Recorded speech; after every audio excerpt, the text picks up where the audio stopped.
All the world's a stage, and all the men and women merely players. They have their exits and their entrances, and one man in his time plays many parts, his acts being 7 ages. At first, the infant, mewling and puking in the nurse's arms. Then the whining schoolboy, with his satchel and shining morning face, creeping like a snail unwillingly to school. And then the lover, sighing like a furnace, with a woeful ballad made to his mistress's eyebrow. Then a soldier, full of strange oaths and bearded like the pard, jealous in honor, sudden and quick in quarrel, seeking the bubble reputation even in the cannon's mouth. And then the justice, in fair round belly, with good cap and lined, with eyes severe and a beard of formal cut, full of wise saws and modern instances. And so he plays his part. The 6th age shifts into the lean and slippered pantaloon, with spectacles on nose and a pouch on side. His youthful hose, well saved, a world too wide for his shrunk shank and big manly voice, turning again towards childish treble, pipes and whistles in his sound. Last scene of all, that ends this strange, eventful history, is second childishness and mere oblivion. Sans teeth, sans eyes, sans taste, sans everything. Welcome back to Walking Away from Arcadia. I'm here with Simon and several guests. We're going to be doing something a little bit different today. We were lucky enough, thanks to the incredible generosity of By Night Studios, to get an opportunity to interview several of the individuals involved in the upcoming Changeling the Dreaming LARP rules. There's an Alpha Slice out there. You can go and download it, and we will include a link in the post for the episode as well, so you can get it there. We're joined today by Jason Andrew. He is the line developer for LARP products at By Night Studios. Jimmy Reckett and Jennifer Childs are both developers on the Changeling the Dreaming LARP system. And then Jeff Fowler, who is a writer on the Changeling system and a business developer. Thank you very much for joining us. And of course, my co-host, Simon Eichhornchen. Thank you very much. We really appreciate you coming on the show. So I kind of want to start with just a question about LARP in general. Mostly we've talked about tabletop. It's my and Simon's background. I did LARP some when I was younger, and I've LARPed a couple times recently, but I haven't been in a long-term game just because of scheduling. So we kind of want to open with just having you guys talk about what's a little different about LARP, what's distinct, and how it sort of informed design decisions in general at By Night Studios and your approach to the games. This is Jason. LARP is a very big tent word for covering a lot of type of different games. The main difference usually is that in tabletop, you're sitting around a table and you're talking about things, and in a LARP, you're in some sort of setting that works as a stage where you're acting out things. There are so many different styles of LARP, from the cheap LARPs in England, there's Nordic LARPs, parlor LARPs, which is what Mind's Eye Theater falls under. There's Boffer LARPs, there's Dystopia Rising. It's a huge genre. But the main thing I would tell people is that when you were kids and you were outside and you were playing cops and robbers and you were pretending to shoot at each other and role playing, you were LARPing. What do you think the most important thing that a player going from tabletop to LARP would need to consider about it? I'll take a stab at this one. This is Jimmy. I think the biggest thing a tabletop player who's making the transition to LARP would remember is that you kind of have the luxury in the tabletop setting of kind of getting your turn in the spotlight, in the sense that the storyteller is going to have something for you. Typically, you should expect some agency and sort of the group decisions, things like that. In a LARP, you're a little bit more on your own, and players kind of have to work together to collaborate to sort of tell a story that way. Part of that involves a give and take, of who gets to do what between players, kind of trading off things where now you get to use your skills, or we need someone else to do this. Part of what also goes into what we call the economy of cool, which is based on an essay Jason Andrew wrote, where players kind of share the spotlight cooperatively. and realize that everyone has more fun and the better able to kind of hand that off back and forth. So just to jump on, the economy cool represents our main design thesis. And the basic premise of it is that in tabletop, the most important thing at the table between the players is experience points, how you build your character sheet, how you kind of work things out. In a LARP, it's the chance to be in the spotlight, the chance to be cool for a little while. And really, in order for it to work, everyone has to buy into everyone else's concepts. Kind of like the idea of the old school big time wrestling. You would have the big baby face come in, you'd have your villain, the heel, you might have a jabroni or two who are selling the coolness of the hero or the villain. And if everyone in the LARP buys into everyone else, the whole experience is cooler. If everyone is so blasé about it, then no one gets to have fun. And that's kind of the main thrust of everything we do in design. And I feel that a bigger difference is just the impromptu theater. When I play tabletop games and we come across a situation that it might be a little difficult or we might need to figure out, we as a group, the five of us, sit around a table and we kind of discuss that sometimes. Not a whole lot because that's a way to make your GM angry if you're discussing the entire fight and tactics and everything. But when you're in live action role playing, those events are happening in real time. You don't have time to sit back and think. You have to jump in and do the thing. And sometimes you make a lot of really terrible mistakes in the time that you do that. So that's really helpful. It kind of segues into one of the big design changes I noticed in the book to kind of jump over to talking about some of the things in the Alpha Slice is there was a pretty big redesign around the arts and the realms. In tabletop, to use an art, you sort of pair it with a realm, you focus it through a realm, and in some cases, it totally transforms what the art does. As an example, Sovereign, which is the dominate of the Fae. If you use it with Actor or Fae, you're giving orders. It behaves a lot like Dominate, a little bit differently. In tabletop, you could pair it with something like Prop and order a sword to never draw blood from a member of your family. That's an example they gave from C20. And with the arts and the realms in the Alpha Slice, they're a lot more straightforward. The realms still exist, and you can use them to enhance the arts a little bit. And I'd definitely love for you guys to describe that in a little more detail. But I noticed that a lot of the weird complexity of the arts is definitely gone. And, some of the weirder uses, like ordering a sword not to ever draw blood from your family, some of the crazy things you can do with Wayfair and targeting other people are gone now, in deference to Wayfair mostly being about enhancing yourself. I'm just curious if you've talked about in that design the number of sort of invisible powers that have been removed, and if there are any ideas about maybe adding those back in, or if you think the more streamlined approach is just a lot better given that sort of rapid engagement need that Jennifer was talking about. Well, there's a couple of things. Jimmy and myself kind of worked with this and came up with the basics, and then we worked on a number of different iterations. So imagine you're running a game as a tabletop, and at most you might have 10 people, and that's a huge tabletop game.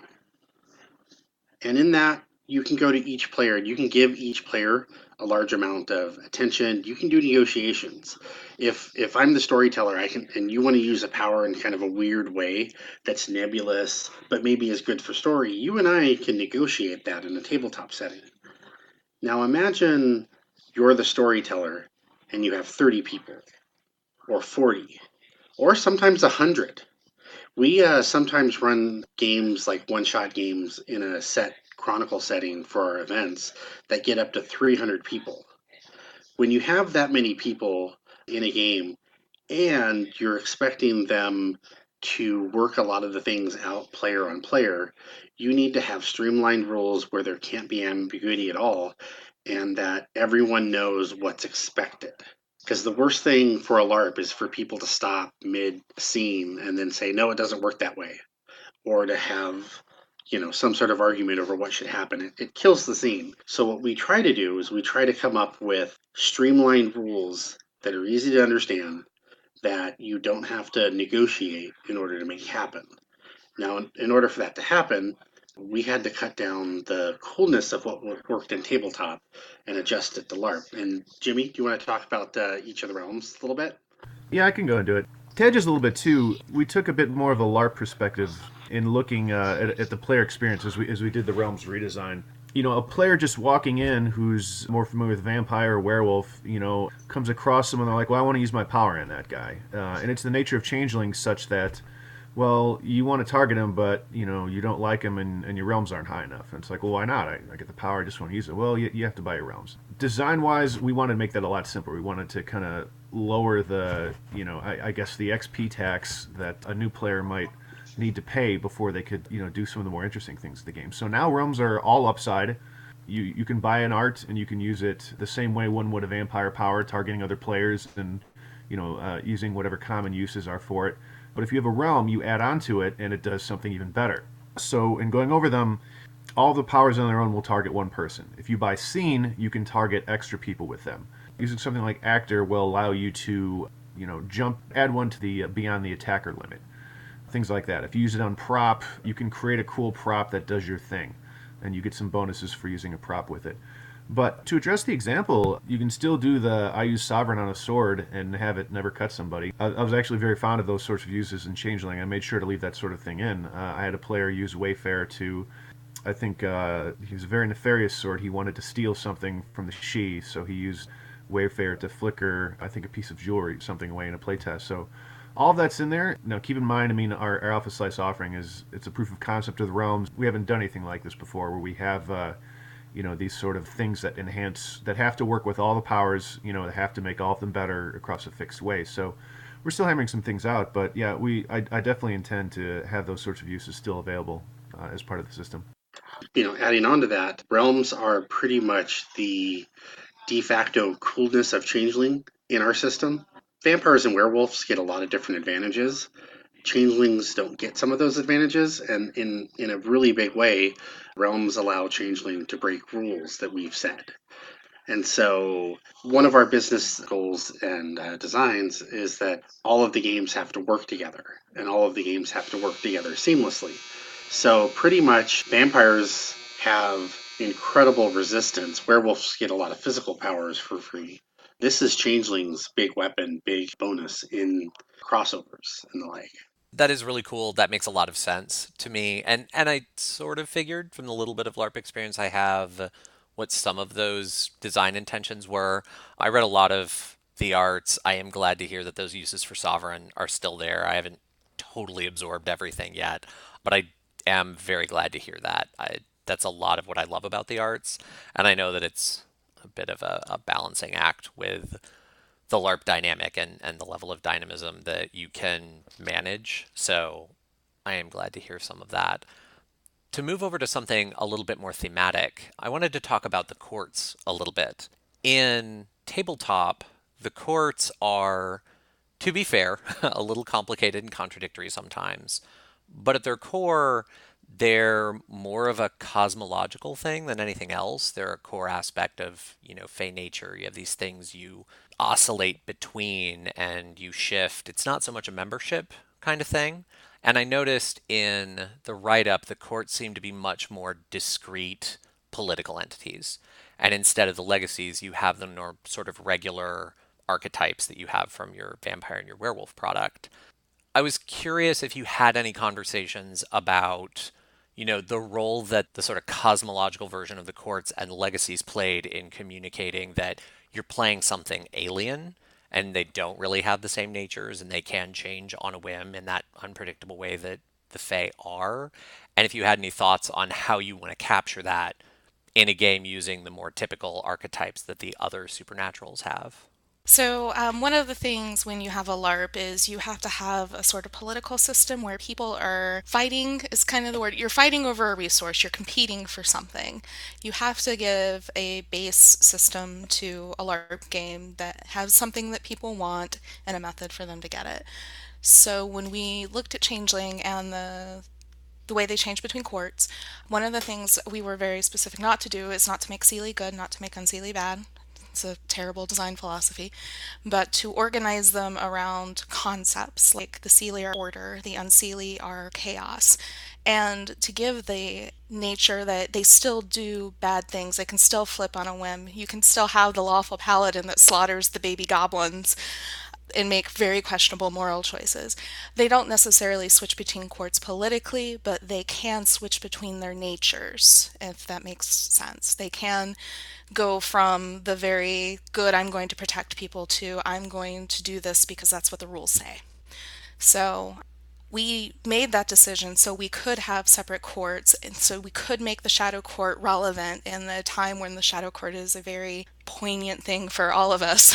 Donald Trump definitely shadow court, and give it something straightforward to do that with. So to take a step back, so there are three different design things we have to design sort of dictates we have to do.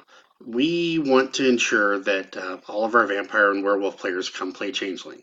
So whenever a rule can be the same as it is in the other two, it should be. Number two, we want to streamline things for the LARP environment to make sure that it's easily understandable by both the people new to it and by the veterans.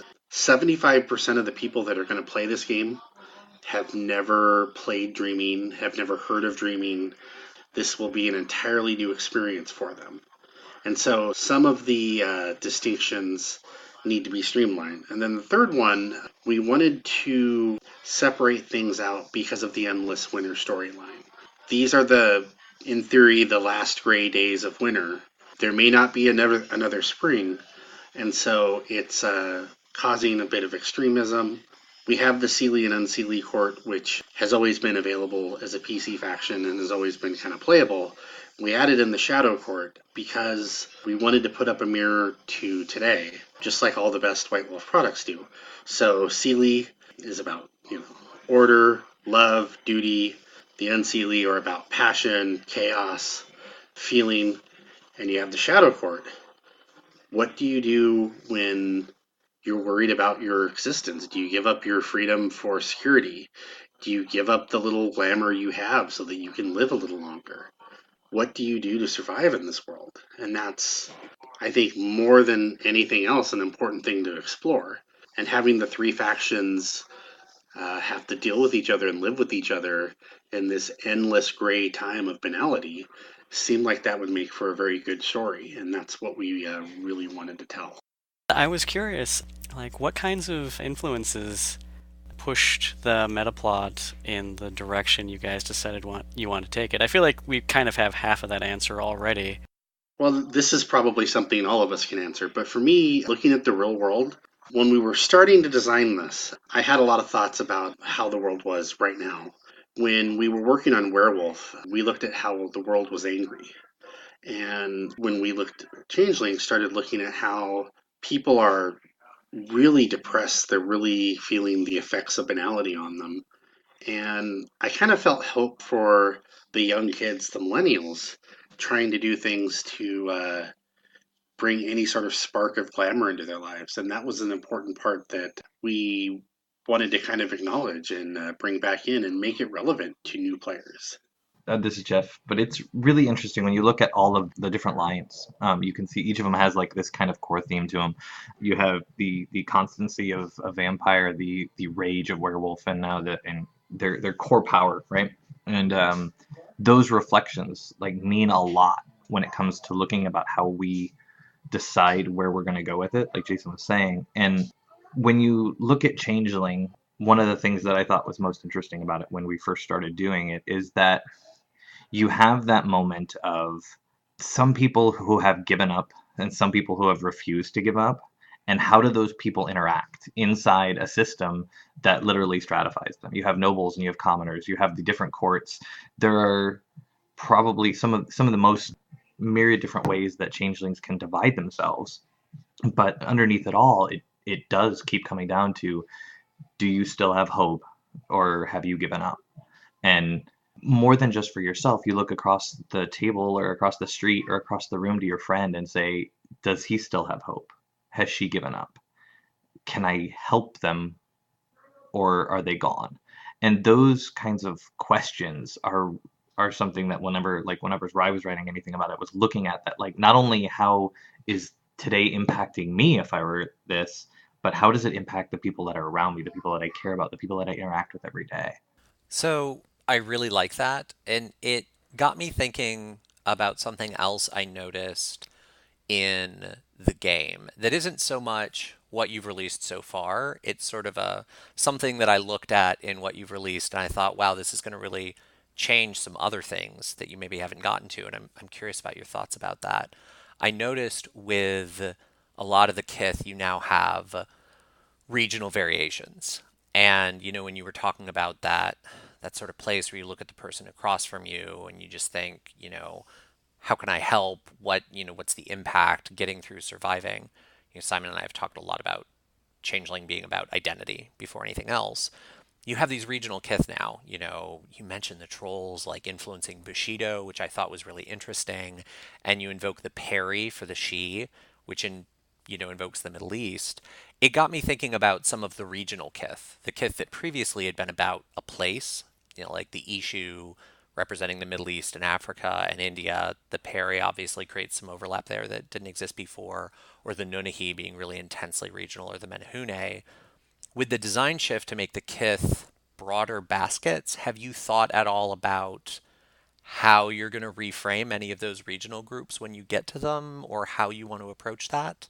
I know you may or may not be able to share a lot, as it isn't in the Alpha Slice, but even high level thoughts on that dynamic, I'm very curious about. I've done a couple of the regional ones. Where I should say we're working on a couple of the regional ones, and I wrote a couple, so I'm happy to answer it. One of our thoughts is that you hit it on the head. I mean, Changeling in a lot of its design so far touches upon these very region specific kind of stories in crafting a lot of the kiths. And we've certainly seen that. But I think that when we make a game for a broad audience, I mean, part of what the game touches upon is really these archetypes in general. Like looking at the issue, like sure, they're storytellers and they're tied to the Yoruba religion. They're Middle Eastern, but they're also the mysterious stranger that just wanders in out of nowhere. Like and brings magic and life and storytelling, and will not back down from a challenge because they just can't do it. That's kind of a concept that is present in a lot of different cultures. If you're familiar with the work of Joseph Campbell, he goes on about how like you have these myths that are essentially the same hero's journey, or other different takes that are just ubiquitous across different cultures. So knowing that Changeling is a big part of that, is bringing these myths and stories to life by these sort of heroic figures, we wanted to draw a little bit more upon the notion of them being archetypes. The Geely do, for example, they're written up as being sort of specific to Wales, but they draw upon the Green Man myth and also the Iron John story, which is throughout Europe and has little variations all over the place. So it makes sense that we'd want to broaden that up. The other thing too is we're doing LARPs after all. I mean, LARPs are set very often in the city where you're playing them. So it's kind of no fun to be like, well, sorry, we're not playing in Wales, so you can't be a Geely Do. You have to be one of these ones that live around here. So we want to offer that option as well. But so it's part logistical, it's part storytelling, but we think overall it's a very solid direction for the system as a whole. One of the things is that when Jimmy said, when you look at mythology, there are so many common tropes and ideas that you see repeatedly. There are pranksters in most cultures, there are boogeymen in most cultures, there are the mysterious stranger. So you're able to take those things that were regional and take the idea that the dream that created them, like for Eshu wandering or the ability to travel, or for She, the idea of nobility, or for Slua, the fear, and for Redcap's hunger. You can take those common dreams and kind of turn that into what those kiths are built on. And then your regional variations can play up the other things that may be more specific to an area, like an Eshu in Africa or the Middle East, or the Yildu in Wales. Like you do have the option to do that, but we wanted to universalize the ideas that brought those kiths together and make those similar so that people could build on that rather than I have to be from here. The primary kiths, the intent is that for them to be universal, any person that might want to play should be able to play any kith. No matter what their background, no matter what they look like, they should be able to see themselves in one of these myths. But we have a subsystem which isn't in the Alpha Slice where you can modify one of the primary kiths into a regional kits. So, like for an example, for the Slua, you could follow our little system, change out a power, do something, and you get the Slenderman, or you get some other regional variant. So the idea being that there'll be a lot more customizable kits available out of the primary 12 or 13 that we're going to do. Or maybe it's 15, I can't remember at this point. And I had one really nitpicky question that we've kind of led into a little bit here. I noticed in the Slua write-up, we've gone back to their Russian, and I've never been able to find the Russian myth that is Slua. What is it? It's actually it's in the White Wolf Sluagh Kith book. I think it's on page 13. It's just a random thing that they come from the darkest Russian nights. So we took that origin and turned it into other things. I guess people assume Russia was dark and cold in the 90s, so that's where that came from. Well, keep in mind too. I mean, even though the Brothers Grimm wrote in German, a lot of the stories were Russian in origin, and those are a lot of the more kind of horrifying ones. So there's plenty of pretext there, mythologically speaking. All of the kits, we sort of, while they're universal, they sort of pick a name from one regional variant. Like the Red Caps had a number of different regional kits all over the world, but they picked the Red Cap name because of a story. And, it may not be the Slua story that started in Russia. That name may have come from somewhere else, but the dreams. Yeah, this is actually something we talked about in our Commoner Kith episode. The Sluagh are absolutely a Gaelic myth. They were the dead, maybe fairy dead, maybe human dead. It depends. But their inspiration that show up for the Sluagh in the games, a lot of it ties back there, the talking to the dead, and it's definitely Gaelic. So it's mostly just curiosity. We've been trying to figure out where that Russian tie-in originally came from for a long time. Yeah, it's just one of those things that we decided, like, as a throwback to say, yes, we understand where White Wolf was coming from, but this is where we're going to take it. So, Yeah, and framing it into, like, this Slua thing is a huge collection of fear, fae. Like, that resolves a lot of the issue there pretty elegantly. And again, because it's a LARP, we want everyone to be able to see themselves in every kith.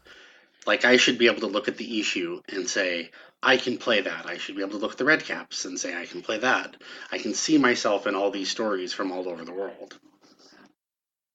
One of the big things that is just an overall design philosophy for all of us is inclusivity. We want people to be comfortable to play everything. We don't want somebody to feel uncomfortable or unable to play a certain kith or even from like werewolf tribes and clans and stuff because of where it's from. We want them to. The theme is way more important and the thing we want to bring in. So by allowing us to kind of diversify some of those out, it makes it a lot more comfortable, a lot more easy for players to feel like they can see themselves playing that versus immediately kind of shying away from things that would normally they would think that just not something they could play. So that actually leads into something interesting that I've been kind of going back and forth on with Changeling more broadly. The Nunnehi. I've had a lot of conversations with people where they're like, yeah, I really don't know what to do with the Nunnehi, or I love the Nunnehi, but I'm not comfortable playing them. I noticed when you put up your Facebook post when you first announced this and asked everyone, what's your favorite kith? I went through the list, and I wanted to find somebody who listed a Nunnehi or Menehune family. No one did. So I did because I have a particular Nunnehi family I'm very fond of. And I'll let Simon speak to this a little bit. He did a write up a while ago on experiments he's done with the Nunnehi and how he did a few things and suddenly people wanted to play them in his group. Have you thought at all about the Nunnehi or how you want to approach them with that goal?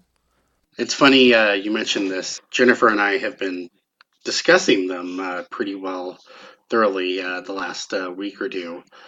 There's a couple of different angles we've considered. We're doing more research into them. Obviously, we'd want to do it respectfully if we did it, but they may be too different from default Changeling to include them in the first book. They may be a completely different entity. We were able to merge somewhat with Tribes and Farah, but it may be too many rules crossover. And our last book was so heavy that it could kill an elephant. And I promised this book would be a little bit smaller. I think it is definitely something that we are looking at, but I think it's something that we may take a bit more time with to figure out how to do that respectfully and actually give them some substantial material because they don't have a lot in any of the books and some of it is pretty problematic. So there's some stuff we want to take a look at, there's stuff we want to spend some time with, and there may be like a mention of them in a section, but I think that we are definitely looking at more to come after the first book. So To be honest, I'm kind of happy to hear that. One of the things that has always struck me about the Nunnehi is that they got a lot of things right that White Wolf didn't always get right with some of the other culturally specific groups. Other completely different things, like you said, aren't totally spot on. But the thing I always noticed in Changeling is they're not really the center of any story, ever. And I keep hoping there'll be a book where the Nunnehi are the actual center of the story. If they were to be their own book in this setting, just saying, even if we have to wait a few more years for it, but that happened, I would be way happier than a tag on in the core book. I would be much happier with that. Yeah, we were considering having some sort of mention in the allies and antagonists section, which is kind of what we did for the Mokale for Werewolf. It's just, you're right in that anything that people play should get to be in the spotlight for a time, and the story that we're telling right now wouldn't necessarily be the best for that other than an add-on. But it does seem like there's a lot of people very interested in this sort of game. So who knows? If the first Changeling book does well, I'm sure we'll need many different other add-ons. and I would really love to see that, like you said, the Nanahe get like enough material to have their own stories because their stories are so very different from the very European changeling stories, and the kind of stories you can tell about spirits and manifestations and how that shows in your magic and in your culture. That I think is a totally different chronicle than some of being like the second or maybe third thought in a Changeling Chronicle. I really would love to see like a Nanahe game played correctly. And I'm not entirely sure that we should even classify them as changelings. They're almost, from my read on them, they're almost like the Eternals and Sandman, something almost larger than changelings. I'm not entirely sure how they could play together yet. Yeah, they're very much to me like combinations of spirit and flesh where like the spirit and the flesh have agreed to be with each other and it's kind of possession's not the right word, but it's very similar to that mutual symbiotic relationship and it is different than changeling in almost every way other than we both have a connection to the dreaming. So, one thing that I'm kind of curious about is the context for the long winter. And there was a quote I saw in an interview with the current line dev for C20. It wasn't a quote from him, it was one he was sharing that he'd heard years before. That Changeling is kind of like having someone hold a gun to your head and yell at you to be happy. And as I've been reading through the Alpha Slice, it's kind of struck me that you've set this kind of fascinating tone where it's less that and it's more someone's forcibly playing Russian roulette with you and they've brainwashed you into like if you can stay happy, maybe I won't hit the right chamber eventually. Like is that like the level of tone? I'm just curious about your feedback on is that like the read you were hoping to get from people? Our unofficial tagline right now is in the age of despair, the ultimate rebellion is to hope. And we wanted to play with both despair and hope because those are kind of the two sides of a dream.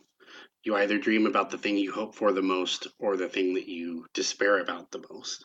So, in some ways, it's designed to be a very grim game, but also it's designed in a way it's a call to action.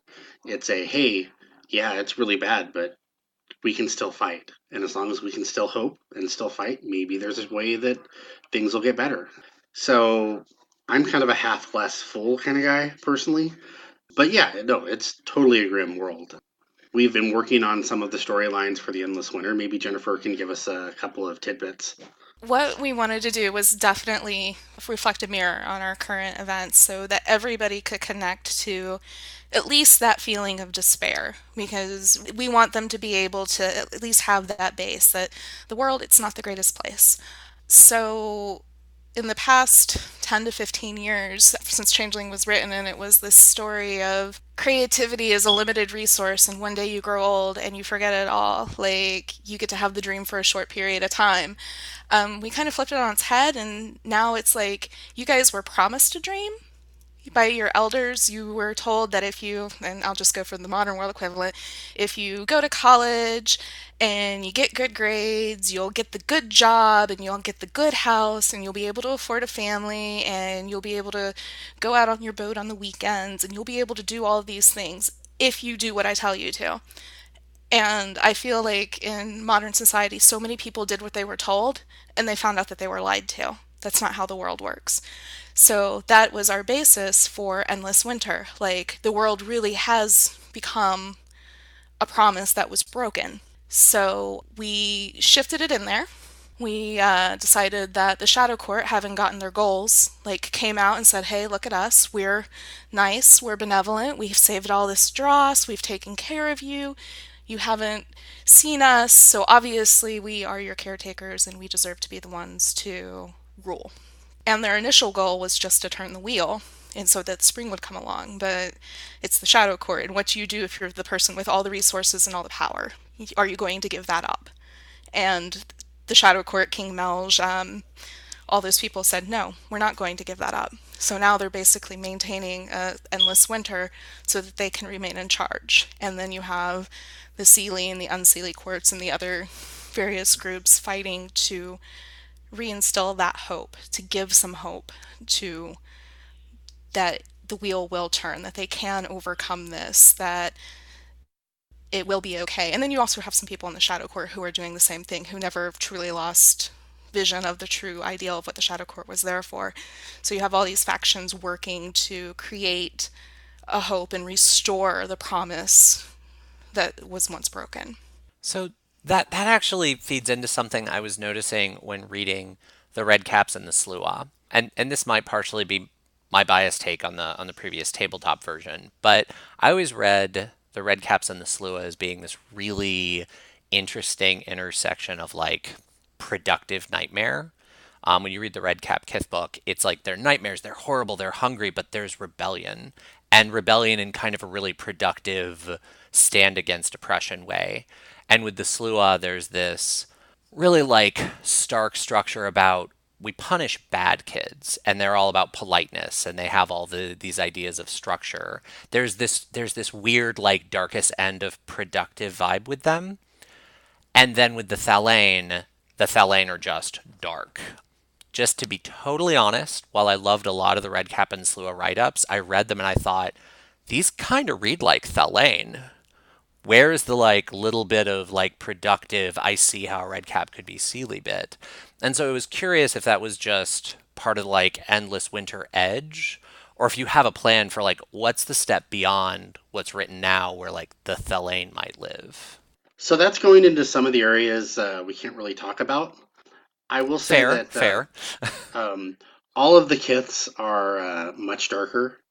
The Endless Winter hasn't been easy to anyone. In some ways, I think that the old kith books, they weren't as specific. They were a little bit more broader. And what we tried to do for each one of our little mini kith sections, which are almost as much of a word count as like the old books, what we tried to do, we have to give people things to role play off of. We have to give people points of view to argue from. So when we're putting the mix of all the different kiths together, and we're putting together a mix of how the politics are going to go, things are going to have more edges. I don't know if that makes more sense than versus a tabletop.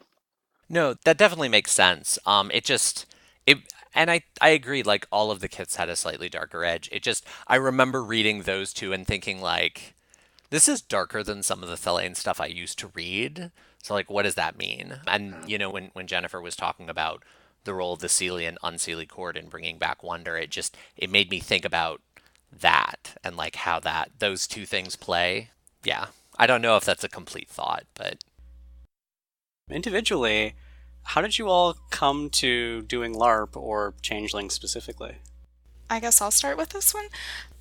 So, when I met my husband, he took me to a wedding of a friend of a bunch of LARPers. I had only been to one LARP before.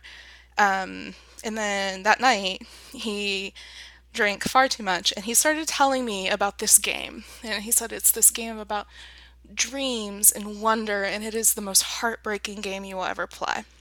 Well, I'm a horror writer, so I love heartbreaking things. And he showed me, he got the book off the shelf and he opened it up and he showed me, it was, I think, the first edition with all that wonderful, colorful art, maybe second. And he's like, and this is what happens in this game, and there are wizards and dragons and everything else, and in the end, none of it matters. It's all these things you do will fade away, and you will become nothing, and you will forget everything that was ever wonderful. At the time, I mean, even now,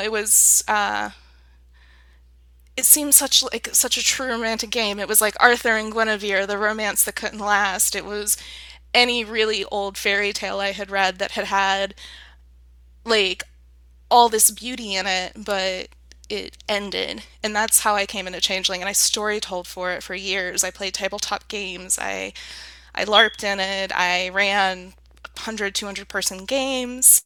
So I've just fell in love with the fact that it was a fairy tale, and it was a very dark fairy tale that I could tell, and you could have all these wonderful things and all these great dreams, but then, you know, you forget.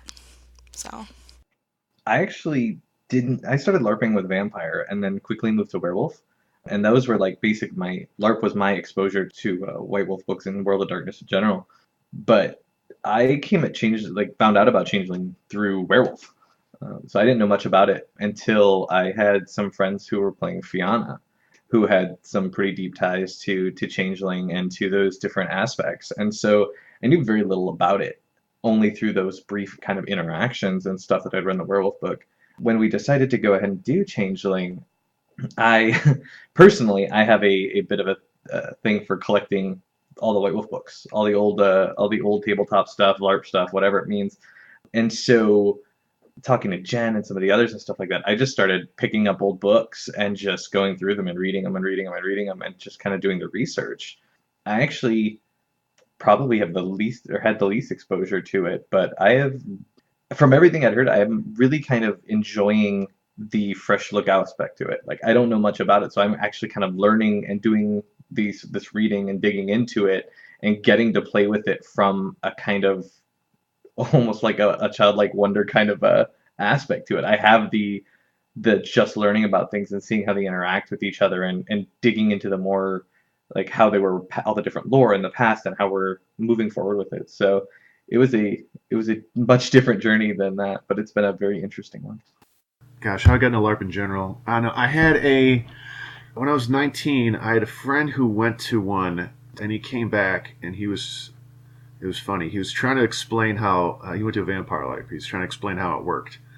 And he's explaining the rules in kind of the way, that he's doing his best to. And I got so hung up, I was like, wait a second, if someone crosses your arms, you have to pretend they're not there. And he's like, yeah. I'm like, but I can see you. And he's like, but you have to pretend you can't. And I was like, that's the silliest thing I've ever heard. And this was my first ever hearing of a LARP, and I rejected it. I think I just rejected it as the craziest thing outright. But he got me to go a couple weeks later, and I was like, this is the coolest thing ever. And it was one of those things where like I kept doing it long after he quit, to where he makes fun of me now for my remarks back then. Changeling fans, they'll always be like, "Oh, Changeling is the darkest genre." Forget when everyone else says Changeling is the darkest genre. It's the most hopeless. It's the most dark. It's the most twisted. It's kind of hard not to want to get into something like that. Like it's really got an appeal that way.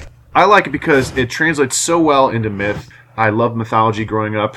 I look at these various genres as we as writers were making hats for different people to kind of try on, as they're playing these things. And the set of hats, or the set of clothes that comes with Changeling, I think is unique and allows you to tell some really phenomenal stories. So that's definitely what draws me to it. I've been very much enjoying, our foray into it so far, and I mean, it's just so great to work with. I mean, the things that we get to kind of draw upon as writers, from what I can see, from what I get to do myself, it's really different, and I enjoy it quite a bit. I've always loved fairy tales, and I've always loved the Arthurian tales, anything to do with that sort of thing. I studied it in college. My very first LARP wasn't a World of Darkness LARP. It was an Amber LARP from the Chronicles of Amber from Roger Zeleny, and we had like 100-person game, and it was pretty magnificent, and I got hooked.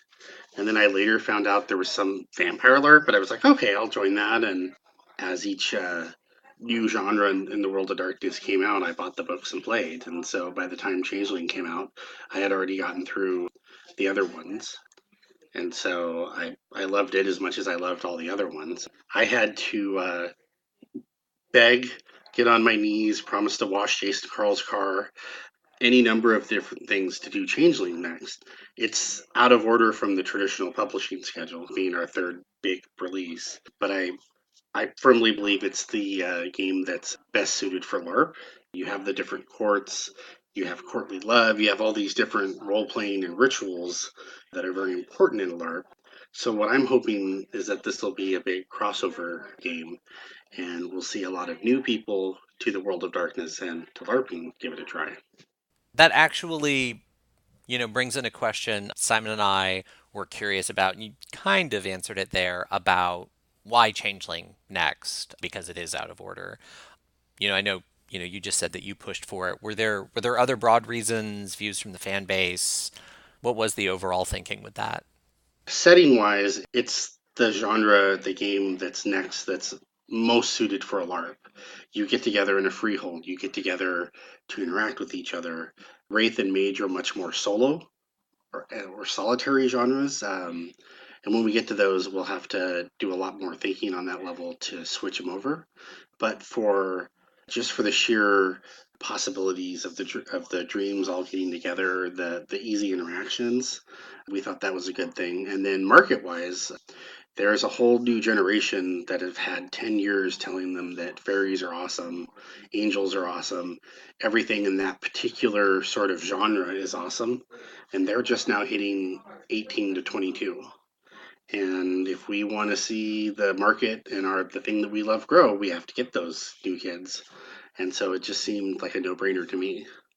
And along with that, I think that with every book By Night Studios has done, it has solved an issue that will help with other products down the line or something that came up in a previous book. Like Werewolf has that incredible quest system that really takes a lot of pressure off of a storyteller and encourages players to create their own stories. And that's a system that we're modifying for Changeling in order to create a more player oriented we go on adventures, because Changeling has a ton of adventures you can go on.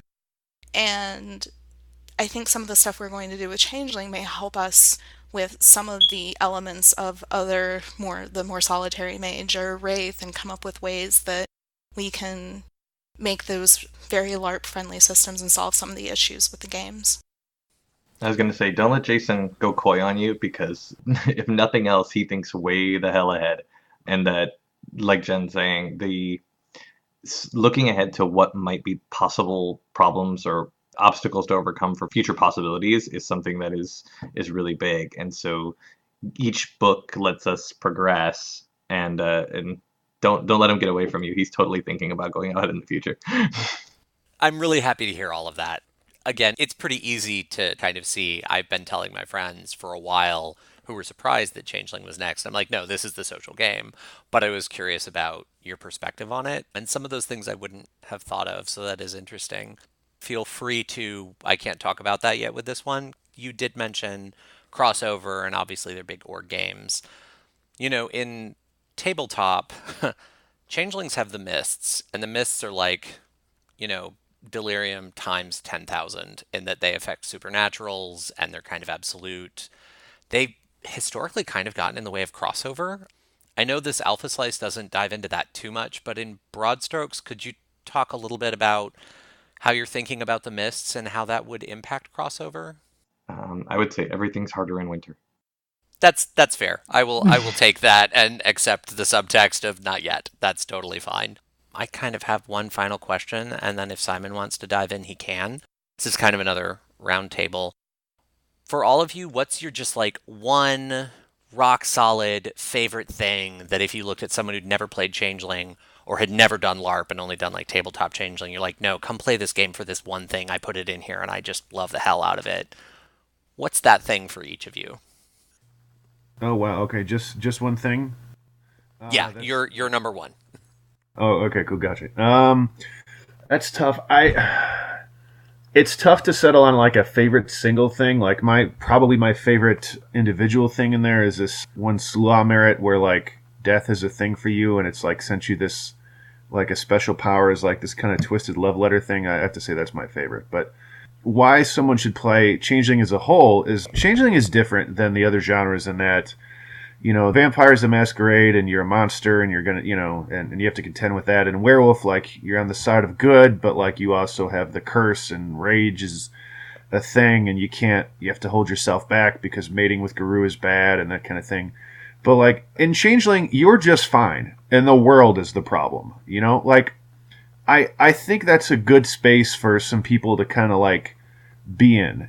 Like you can go to a place where undeniably you're just fine and the world is the problem. And I think that in an age when it's like, millennials ruining this and ruining everything, it's a good sense of grounding to kind of have that as part of your play experience. And I think that's why I would definitely suggest Changeling to anybody who has yet to try it. This is Jason again. So for Werewolf, the thing for me was our society is so angry right now that there's anger everywhere and we're drowning in it. And I thought it was really neat that Werewolf put that in metric terms so that we could examine that and so that we could look at that and kind of move away from it, move towards it, experiment with it. For Changeling, we literally live in a world of banality. We go to jobs, we pay credit cards, we have student debt, and we dream about fighting dragons on the weekend. And this is a game where you literally have that fight. You literally have that struggle in you. Do I live in the mundane world and be responsible? Do I go into the fantastical world, ignore my responsibilities? Do I have to grow up as I get older? Is being an adult mean that my dreams die? All these things come into play for Changeling, and I feel like this is almost a metagame for people like us that still want to dream.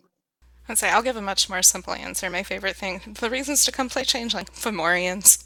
So, but on a more serious note, it's the ability to play a game where like you can find so much of yourself and the desires you had as a child, as a teenager, things like that, and have an outlet for that, and have an outlet to like create the epic stories that we all knew when we were reading Dragonlance and everything like that as children.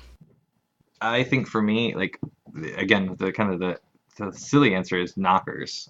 I got to really dive into them, and holy crap, do I love the hell out of that kit. And the more and more research and the more and more I read about it, the more and more that I love the hell out of that kit. In a broader sense, it is the kits. Like the way that we've spelled them out, the things that have been done on them, and the ones that you guys have seen, and some of the stuff that you haven't got to see yet, but you'll see soon, I hope. I really see so much potential in a really cool story. Like the opportunity to embody one of these beliefs inside of a court system with a different belief, inside of a faction with a commoner or noble inside of another belief. The sheer complexity of Changeling really appeals to me. I dig politics games. Like, don't get me wrong, I love to run up and hit it every now and then too, but like the complexity of the political and societal interactions between Changeling, I think is just out of this world. The level of play that could be there when you get a group of people that's really willing to dive into and commit to it is going to be absolutely outstanding. So that is probably the thing that I'm most excited for, is to get to play one of these things. I want to play a knocker or a slua or whatnot, and dive into the, like, just wade through this and try to establish myself or see how things different go and develop. So it's, for me, it's the complexity inside a game that if you're not, if you don't pay attention to Changeling, if you just look at it from the outside in or just kind of glance at it, it looks simple. It looks pretty cut and dry. You have those kind of misconceptions about Seelie is good and Unseelie is evil and this, that, and the other from some of the fairy tales. But like, if as you start turning pages, you start realizing that the depth in this game is absolutely astounding. One thing that occurred to me through the course of this discussion was one of the concepts that my players at a table often have the most trouble with is the chimerical, mundane reality, duality thing. And I have to be real honest, I've never LARPed.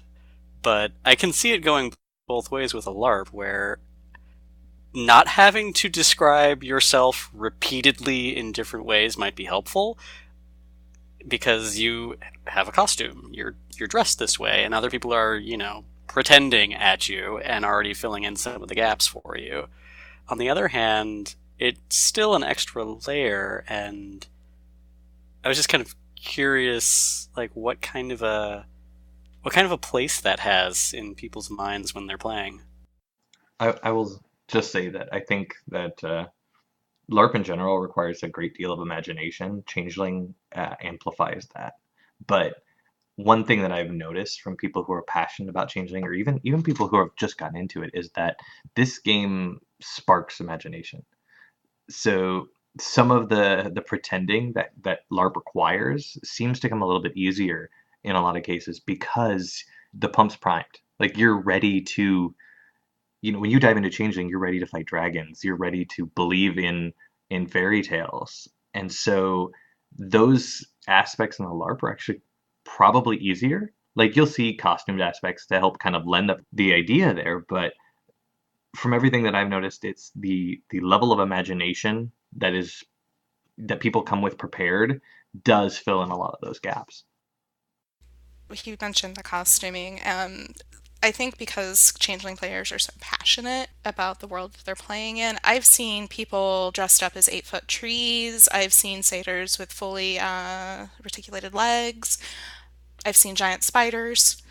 I've seen pretty much every type of costume, and when people are so passionate about that, it's very easy to also involve your imagination in that. And some of the things you can imagine, which you're allowed to imagine in Changeling because it's part of what's going on, make that an even more immersive environment, because your scariest dragon is different from Bob's scariest dragon, which is different from this. So you're all imagining this terrible dragon, but for you, it's personal and it's the image in your head. So you have all these wonderful costumes to interact with, and then you have your own imagination, which has basically been given free run to do whatever you need to make that work for you. It becomes your best friend and your worst enemy at the same time. That sounds awesome. My son plays a Sluagh, and the night after he played a Sluagh, he had nightmares, but then he told me they were the best nightmares he'd ever had, so... Oh, that makes me so happy. You have a winner right there.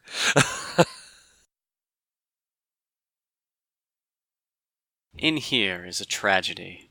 Art thou player or audience? Be as it may, the end doth remain. All go on only toward death. The first word at thy left hand, a false lunacy, a madly dancing man, hearing unhearable words drawn to a beloved's grave, and there, mayhap, true madness at last. As did this one, playing at death, find true death at last. Killing a nameless lover, she pierced a heart rent by sorrow. Doth lie invite truth? Doth verity wear a mask of falsehood? Ah, thou pitiful, thou miserable ones, still amidst lies, though the end cometh not, wherefore yearn for death? Wilt thou attend to thy beloved? Truths and lies, life and death, the game of turning white to black, and black to white.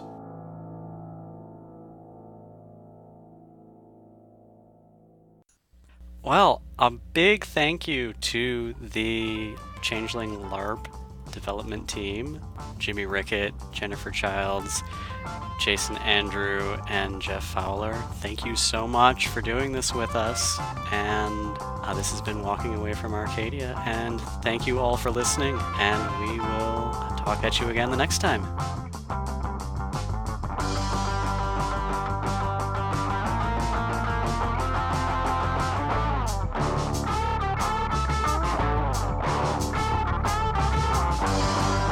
The readings from today's conversation were from As You Like It by William Shakespeare and Walk on Vanity Ruins by Akira Yamaoka. The music from this episode was Sad Distant Piano by Patrick Lieberkind and LSD by Mon Plaisir.